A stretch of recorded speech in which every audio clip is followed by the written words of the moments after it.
tag team match would end it all. The left coast Casanovas versus the Illuminati.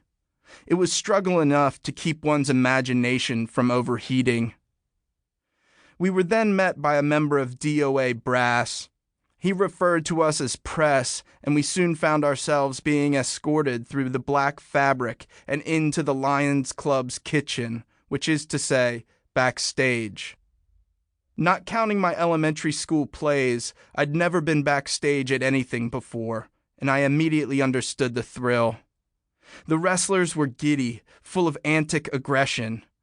Every couple minutes, one of them would peek through the screen to check on the crowd filling the hall, and then he'd beat his chest, or beat the chest of a compatriot, or jump up and down, or jump into another wrestler, or pump his fist.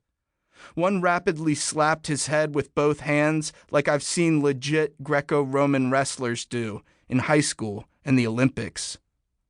Watching them amp themselves up, I remembered I'd experienced something similar back when I played lacrosse, when my teammates and I would bang our helmets together and roar testosteronic roars while listening to backward R Korn in what feels like, and what I often wish were, another life.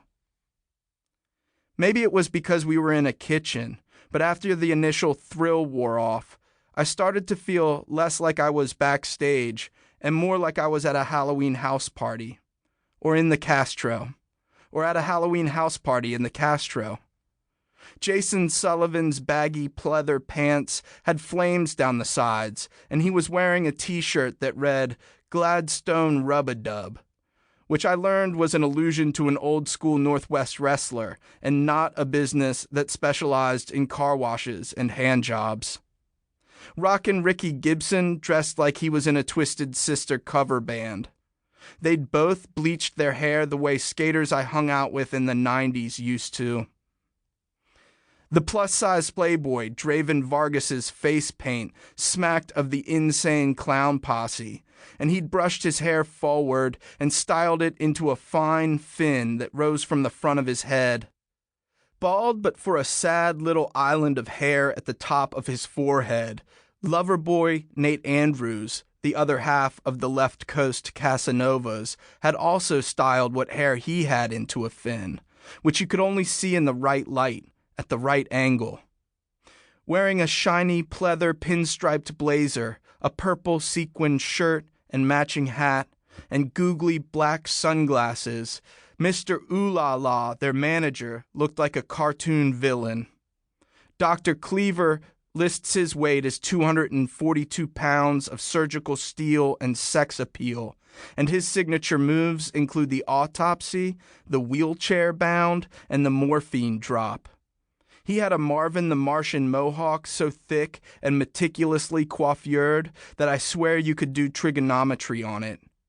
It was dyed a shade of neon green I've only ever seen on psychedelic posters, and maybe, for that matter, on certain psychedelics. Somehow, even those who weren't seemed shirtless. Scott focused on Dr. Cleaver. When the lean green love machine noticed the camera, his arms shot up reflexively, as though an electric charge had passed through him. He flexed his muscles in the classic strongman pose and smiled a smirky and startling and weirdly handsome smile. The world's sexiest doctor was missing prominent teeth. "Don't get a picture with me and him together," Jason said, pointing at Dr. Cleaver. "We're wrestling tonight." Wouldn't want to spoil the notion that the show's all real, not staged and scripted. Not a work, as they say. In the world of pro wrestling, sustaining this illusion of reality, this suspension of disbelief, is called kayfabe.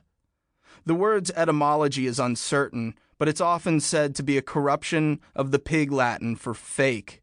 And all the accounts I read traced it back to carny culture, in which professional wrestling has its historical roots.